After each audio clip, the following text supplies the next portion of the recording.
കിടപ്പിലായി അല്ലേ? എന്നിട്ടോടൊന്നും വേണ്ട, ഞാൻ ഒന്നും ചെയ്യില്ല. ഡോക്ടറെ കാണാന്ന് വെച്ചാൽ ഞാൻ വീട്ടിൽ ചെന്നു. അവിടെ ഡോക്ടറും ഇല്ല, കമ്പൗണ്ടറും ഇല്ല. കാര്യങ്ങളൊക്കെ ഞാൻ അറിഞ്ഞു. വളരെ സന്തോഷമായിട്ടോ. ചിന്നപ്പേട്ട അത് വേണ്ട, ഒന്നും പറയണ്ട. പറയാൻ വരുന്നത് എന്താണെന്ന് ഈ ചിന്നപ്പന് നന്നായിട്ട് അറിയാം. അന്ന് പാലത്തിൽ നിന്ന് തലയും കുത്തി താഴേക്ക് ചാടിയപ്പോഴേ എനിക്ക് തോന്നിയതാ ഇതിലെന്തോ കളകളി ഉണ്ടെന്ന്. അരയിലൊരു കത്തിയും വെച്ച് ഒരുപാട് പേരെ കുത്തും കുത്തും എന്ന് പറഞ്ഞ് നടക്കുന്നതല്ലാതെ ഞാൻ ഇന്നുവരെ ആരെയും കുത്തിയിട്ടില്ല സാറേ. എന്നാ ചിന്നപ്പന് ഇപ്പൊ ഒന്ന് കുത്തണമെന്ന് തോന്നുന്നുണ്ട് സാറിനെ. സാറേ, സാർ അവരെ ഉപേക്ഷിച്ചുവല്ലേ? അവര് മൃഗഡോക്ടറായാലെന്താ, മനുഷ്യ ഡോക്ടറായാലെന്താ? ഇത്രയും നല്ലൊരു ഭാര്യയെ സാറിന് എവിടുന്നാ കിട്ടുക? സാറിന് അവര് മൃഗഡോക്ടറായിരിക്കും, എന്നാ ചിന്നപ്പന് അവര് ദൈവം തന്നെയാ. സാറ് കണ്ടോ, എന്റെ സുഖമെല്ലാം മാറി. പണ്ട് ഈ കാലം അനക്കാൻ പറ്റില്ലായിരുന്നു. ഇപ്പൊ ഈ കാലം കൊണ്ട് എന്ത് കരാട്ട വേണമെങ്കിലും കളിക്കാം. ഇതിനാണ് ഞങ്ങൾ പാവങ്ങൾ കൈപുണ്യം എന്ന് പറയണത്. അവർക്ക് ആ കൈപുണ്യം ഉണ്ട് സാറേ. അല്ലെങ്കിൽ സാറിനെ രക്ഷിക്കാൻ ഉള്ളി കരഞ്ഞുകൊണ്ട് അവരെന്നെ ചികിത്സിക്കൂ. സാറിനറിയോ, മനുഷ്യനും മൃഗവും തമ്മിൽ ചെറിയൊരു വ്യത്യാസമുള്ളൂ. ഭാര്യയെ സ്നേഹിക്കുമ്പോ സാറൊരു മനുഷ്യൻ, അവരുപേക്ഷിച്ചപ്പോ സാറൊരു മൃഗം. അല്ല, ഞാനാരാ ഇതൊക്കെ പറയാൻ?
ചെർപ്പളശ്ശേരി അമ്പലത്തിൽ ഉത്സവം എന്ന് പറഞ്ഞിട്ട് പോയില്ല.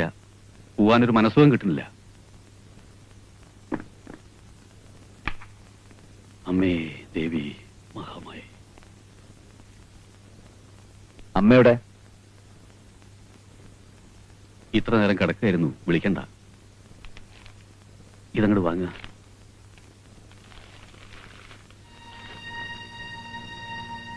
എന്താ ഈ വീടിന്റെ ആധാര? മകനായി ജനിച്ച് ഞങ്ങളെ അതിരറ്റ് സ്നേഹിച്ചതിന് അച്ഛന്റെ ഒരു ദക്ഷിണയാണെന്ന് കൂട്ടിക്കോളൂ. എത്ര ബഹളം വെച്ച് കളിച്ച വീടായത്, ഒക്കെ പോയി. ഇനി ഈ വീട് എനിക്കെന്തിനാ? 2 പെൺമക്കളുണ്ടായിരുന്നു, അത് 2 സ്വന്തം വഴിക്ക് പോയി. പിന്നെ നീ ഒരു സൗഭാഗ്യത്തെ ഈ വീട്ടിൽ കൊണ്ടുവന്നു. നിന്റെ സ്നേഹം കിട്ടാതെ അതും പോയി. ഇപ്പൊ ഞങ്ങൾ 2 ജീവശവങ്ങൾ മാത്രം ബാക്കിയായി. ഇനി ഇത് നീ വെച്ചോളൂ. വിറ്റിട്ടോ പൊളിച്ചിട്ടോ ഉള്ള കടം വീട്ടി എങ്ങനെയും രക്ഷപ്പെടാൻ നോക്ക്. എനിക്കിനൊന്നിനും വയ്യ. അച്ഛാ, അവൾ ഏതു നേരം കരച്ചിലാടാ. എനിക്കിത് കാണാൻ വയ്യ. 31 വർഷത്തെ ഞങ്ങളുടെ ബന്ധത്തിന്റെ ശക്തി ഒരു ദിവസം പോലും ഭാര്യയോടൊപ്പം കഴിയാത്ത നിനക്ക് മനസ്സിലാവില്ല. ഇപ്പൊ ഈ വീട് നിന്റെ. തറവാട്ടിലേക്ക് പോവാന്ന് നിന്റെ അമ്മ പറഞ്ഞു, ഞാൻ സമ്മതിച്ചു. അത്ര തന്നെ.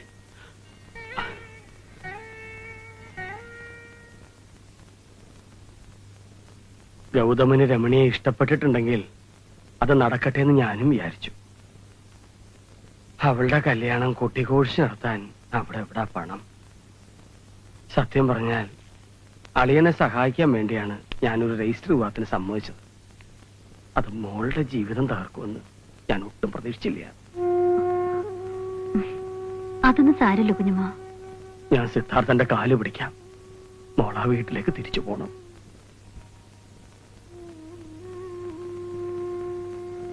ധൃതി പിടിച്ച് ജോലിയൊന്നും രാജിവെച്ചേക്കരുത്.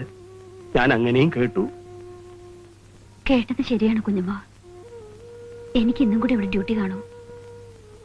നാളെ മുതൽ ഞാൻ ഈ പോസ്റ്റിൽ കാണില്ല.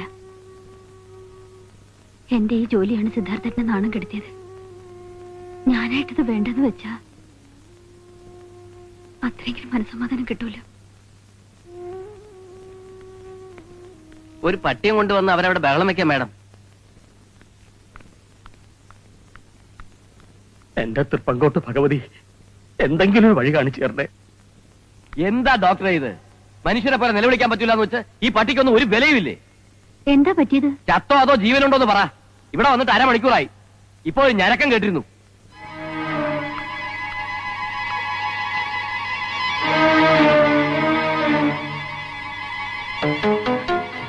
മുതലാളിയെ ഡോക്ടറാക്കി വെച്ച സ്പെഷ്യൽ ബ്രീഡാ. വിൽക്കാൻ വെച്ചാലേ ചിലപ്പോ ഡോക്ടറേക്കാൾ വില കിട്ടും. ചത്തു അല്ലേ?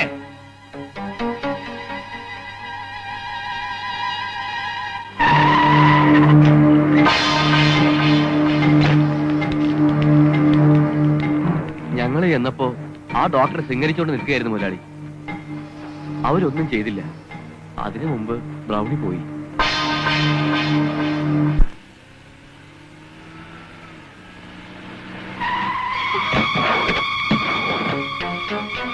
നീയൊക്കെ ഏത് സ്വർഗരാജ്യത്തെ ഡോക്ടറാണ്?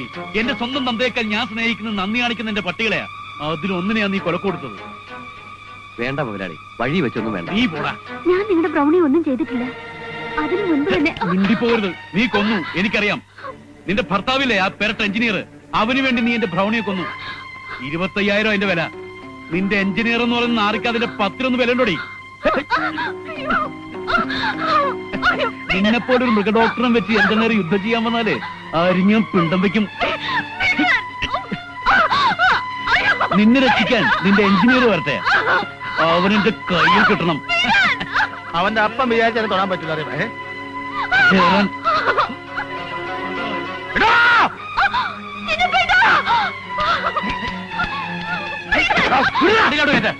തൊട്ടുപോകരുത്. തൊട്ടാൽ നാട്ടുകാർ നിന്നെ പോലിക്കും. വിടാൻ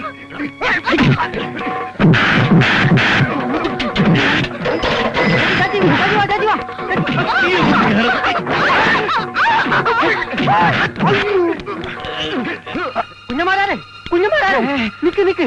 നമ്മുടെ അമ്മക്കുട്ടി ചേച്ചിയെ പുരുഷോത്തമകളെ പിടിച്ചു വെച്ചിരിക്കുക. അത്രയുള്ളോ? അവിടെ എന്റെ തൃപ്പങ്കോട്ട് ഭഗവതി. അവിടെ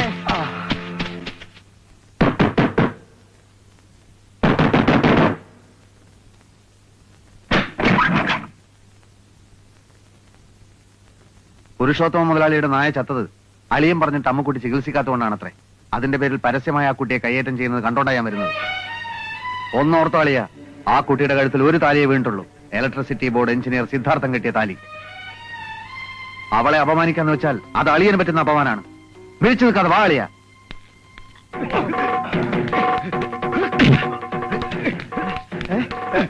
എടോ അവിടെ അല്ലേ ഇവിടെ? വാ.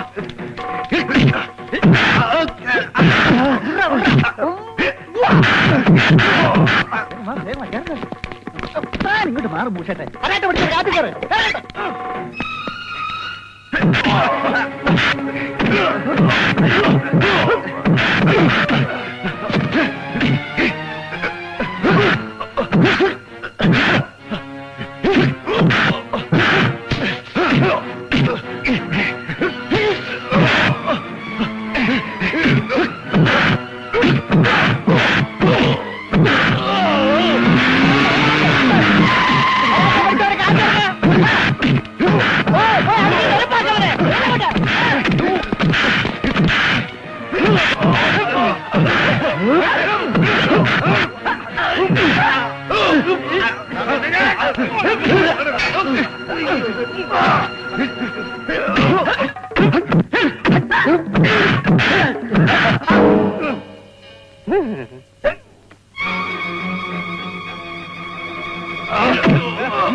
കൊല്ലടാ അതിനെ.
മതി സിദ്ധാർത്ഥ, വിട് വിടാൻ. വേണ്ട സിദ്ധാർത്ഥ, പ്ലീസ്, ഞാനാ പറയുന്നത്.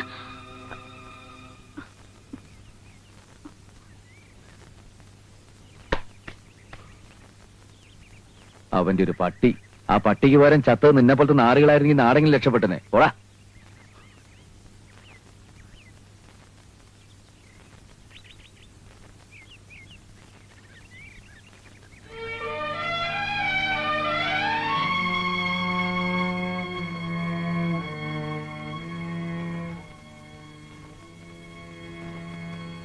ഇവളെ ഞാൻ ഒരുപാട് വേദനിപ്പിച്ചു. ഒരുപാട്. കല്യാണ ദിവസം തന്നെ കിട്ടിയ ഷോക്കിനോടൊപ്പം നാട്ടുകാരുടെ കളിയാക്കൽ കൂടിയായപ്പോ എന്റെ സമനില തെറ്റി.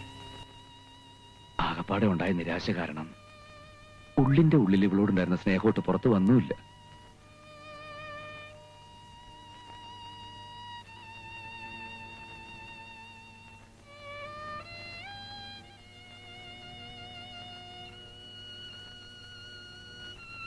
നിനക്കെന്നെ ഇനിയും സ്നേഹിക്കാൻ കഴിയോ?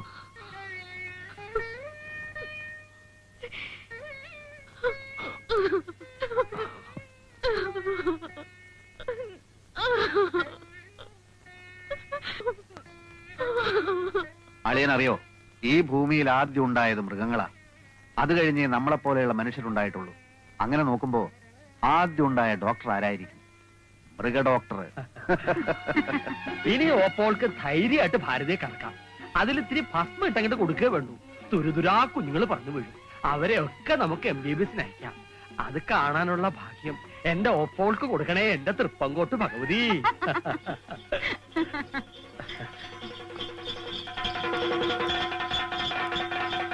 കോമരം വന്നല്ലോ. ആ ചെണ്ട ഇങ്ങോട്ട് വരിക. ആളിയാ, മേളം ഇങ്ങോട്ട് തുടങ്ങാം. ഇങ്ങോട്ട് കൊണ്ടുവരാ കുഞ്ഞാ. രണ്ടുപേരും നടുക്ക് വന്നിട്ട് നിൽക്കുക.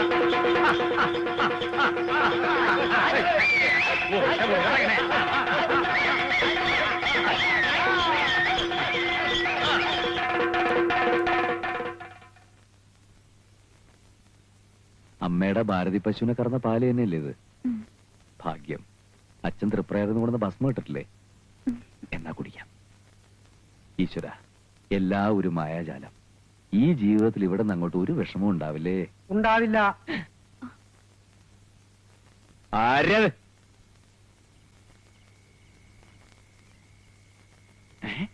നീ എന്തിനാ കഴുതെ പിന്നെ ഇവിടെ അള്ളിപ്പിടിച്ചിരിക്കുന്നത്? അല്ലാതെ ഞാൻ എന്തോ ചെയ്യും?